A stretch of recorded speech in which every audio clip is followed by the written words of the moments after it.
Bismillahirrahmanirrahim. Alhamdulillahirabbil alamin wassalatu wassalamu ala asyrafil mursalin wa ala alihi washabihi ajmain. Alhamdulillah, pada petang ini kita sambung dalam perkara ibadat darjah 4. Perkara yang membatalkan wuduk, tajuknya perkara yang membatalkan wuduk. Sebelum kita mula belajar, kita baca dulu doa sebelum belajar. Bismillahirrahmanirrahim. Allahumma aftah alaina hikmataka wa anshur alaina min khazaini rahmatika. ربنا اشرح لنا صدرنا ويسر لنا أمورنا اللهم أخرجنا من ظلمات الوهم وأكرمنا بنور الفهم وافتح لنا بمعرفة العلم ونور قلوبنا وسهل لنا أبواب فضلك يا أرحم الراحمين وصلى الله على سيدنا محمد وعلى آله وصحبه وبارك وسلم. Alhamdulillah. Perkara yang membatalkan wuduk. Kita lihat perkara yang membatalkan wuduk. Yang pertama, keluar sesuatu dari salah satu daripada dua jalan, iaitu kubul dan dubur. Kemaluan manusia di bahagian depan dan kemaluan manusia di bahagian belakang.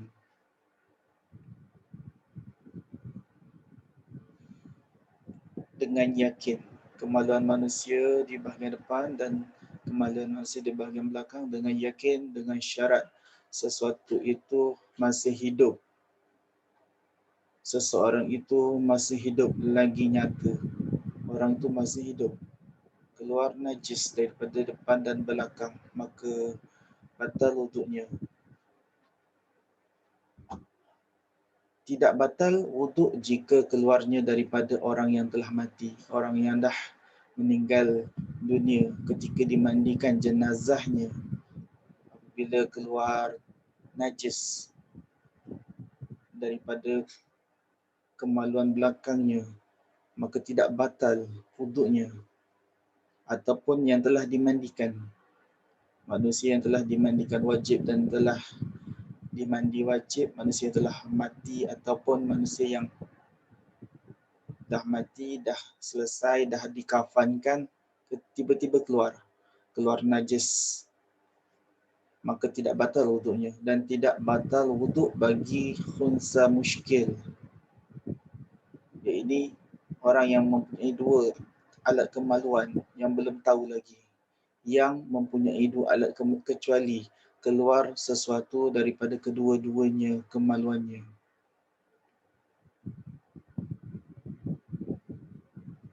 Keterangannya di sini, keluar sesuatu yang boleh membatalkan wuduk, iaitu pertama, keluar beradat seperti tahi dan kencing. Kedua, keluar yang nadir atau yang nadir, jarang berlaku, seperti darah atau batu atau darah buasir, walaupun buasirnya belum keluar, batal wuduknya. Ketiga, batu daripada najis atau batu yang ditelan. Kemudian batu tadi keluar melalui kemaluannya, sama ada yang keluar itu merupakan najis atau suci. Batu tu keluar semula ataupun keluar tu najis, seperti kalau di sini disebut cacing, walaupun mengeluarkan kepalanya sahaja.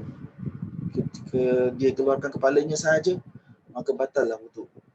Tiba-tiba cacing tadi masuk balik.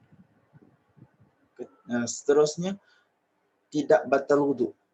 Kenapa tidak batal wuduk? Dengan keluarnya mani disebabkan bermimpi, atau orang yang tetap papan punggungnya,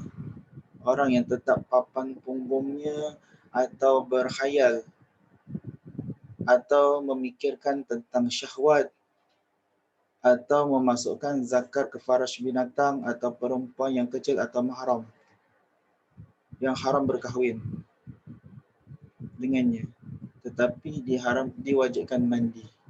Orang ini keluar mani, diwajib mandi, walaupun tak batal wuduk. Tak batal wuduk disebabkan keluar mani. Keluar mani itu apabila dia bermimpi, ataupun dia berkhayal, ataupun memikirkan tentang syahwat, ataupun memasukkan zakar ke faraj binatang, atau perempuan kecil, atau perempuan yang haram berkahwin dengannya. Kedua, Tidur yang tidak tetap papan punggung. Tidur ini dia kejap-kejap terlentang, kejap-kejap mengiring. Nanti dia meniarap, tidak tetap papan punggung, atau tidur secara berdiri, atau tidur atas belakang, terlentang. Walaupun dia terlentang sahaja, tidak bergerak-gerak, dikira batal.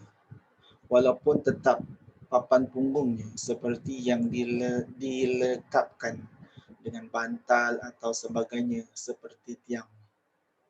Ketiga, batal wuduk ketika hilang akal disebabkan tersangat sakit atau mabuk atau gila atau pitam atau gila babi atau seumpamanya walaupun pada masa duduk yang tetap papan punggung. Kemudian keempat, menyentuh kulit perempuan yang bukan mahramnya. Kulit perempuan yang bukan adik-beradik ataupun ibu ataupun nenek tanpa berlapik walaupun telah mati. Walaupun perempuan tadi telah mati. Yang bukan mahram ni orang yang boleh berkahwin dengan kita, yang bukan haram dengan kita. Tidaklah membatalkan wuduk dengan sentuhan sesama jenis atau sesama khunsa atau khunsa dengan lelaki atau khunsa dengan perempuan. Tidak batal wuduk dengan menyentuh rambut atau gigi atau kuku. Dikendaki dengan lelaki dan perempuan bagi perkara di atas ialah sampai syahwat mengikut uruf, pandangan uruf. Yang dimaksudkan dengan mahram ialah mereka yang haram berkahwin dengan sebab keturunan. Ini maksud mahram. Mereka yang berkahwin dengan sebab keturunan. Anak, cucu, atau susuan. Anak susuan atau berambil-ambilan. Musaharah. Seperti menantu dengan mertua. Ini semua dimaksudkan dengan mahram. Haram berkahwin. Nasab keturunan, rada'ah, berambil-ambilan, rada'ah, susuan, musaharah, berambil-ambilan. Kemudian, perkara yang membatalkan wuduk yang kelima, menyentuh kemaluan manusia dengan tapak tangannya, iaitu kubul walaupun. Kubul ni kemaluan depan. Walaupun yang sudah dikerat, walaupun kemaluan tadi dah terputus daripada manusia, selagi ianya dinamakan kubul dan dubur. Namanya pun kubul ataupun dubur. Kalau dah terpisah daripada manusia, dah terkerat, ianya tetap batal wuduk. Yang dimaksudkan dengan kemaluan bagi lelaki ialah semua zakarnya. Ini had kemaluan lelaki. Semua zakarnya tidak termasuk tempat tumbuh bulu. Semua zakarnya tidak termasuk tempat tumbuh bulu.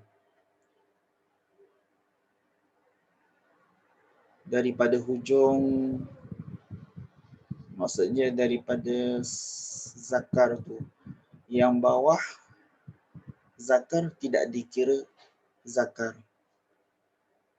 Yang ada bawah zakar tu tidak dikira zakar. Dan manakala faraj bagi perempuan pula ialah dua bibir farajnya yang bertangkup serta daging yang tumbuh di atas farajnya. Macam bibir tu. Mengikut qaul yang muktamad di sisi Syekh Ar-Ramli, oleh yang demikian tidak termasuk tempat tumbuh bulu. Tempat tumbuh bulu bagi faraj tidak dikira zakar.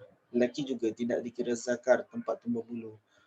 Bagi lelaki bawah zakar ada telur. Telur itu tidak, sarung telur itu juga tidak dikira zakar.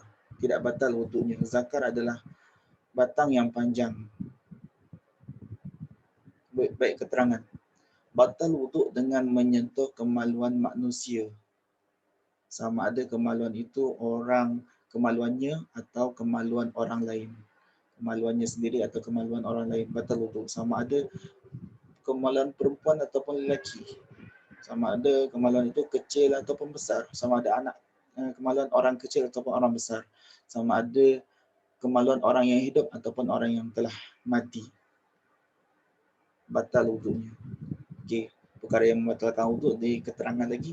Yang kelima, keterangan kelima, menyentuh dubur iaitu menyentuh halaqah ikut dubur.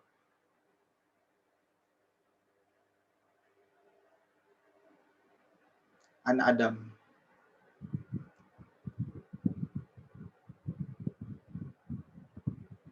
Kedua, dimaksudkan dengan tapak tangan ialah tapak tangan dengan semua perut anak jari. Kalau kita lihat gambar pertama ni, tapak tangan di sini. Ni di sini yang saya tunjuk ini tapak tangan dan perut anak jari. Ini perut anak jari, ini perut anak jari, perut anak jari, ini perut anak jari. Tidak batal wuduk jika menyentuh dengan tepi tapak tangan. Kita lihat dekat sini ada tepi tapak tangan. Tepi tapak tangan, tepi tapak tangan. Tepi tapak tangan ni, tepi tapak tangan ni, tepi antara jari. Ni tepi tapak tangan. Atau semua kepala anak jari. Hujung-hujung ni, hujung-hujung sebelah belakang, hujung-hujung sebelah belakang. Atau di antara anak jari setelah ditekan sedikit antara anak jari ni. Di antara anak jari ni letaklah zakar di sini, tak batal. Okey, seterusnya saya akan bagi soalan kepada semua murid-murid. Sila jawab soalan ini berdasarkan apa yang saya dah bagi. Jawab soalan dan lengkapkan soalan 1, 2, 3, kemudian sambung lagi soalan 4 dan soalan 5. InsyaAllah saya akan lihat nanti bila dah naik hari persekolahan. Dan bila kamu dah siap, semua soalan ni sampai 5 kamu ambil gambar, kamu hantar semula dalam WhatsApp apa yang kamu dah buat. Bab menanda insyaAllah naik sekolah saya tanda. Kita akhiri pelajaran kita pada hari ini dengan bacaan doa selepas belajar. Bismillahirrahmanirrahim. Rabbana la tuzigh qulubana ba'da idh hadaitana wa hab lana min ladunka rahmah innaka antal wahhab ya fattah ya alim iftah qulubana futuhal arifin Allahumma inna nas'aluka ma 'allamtana farduhu ilaina inda hajatina ilaihi wa la tunsinahu ya rabbal alamin. Wassallallahu ala sayyidina Muhammad wa ala alihi wa sahbihi wasallam. Walhamdulillahi rabbil alamin. Sekian, terima kasih.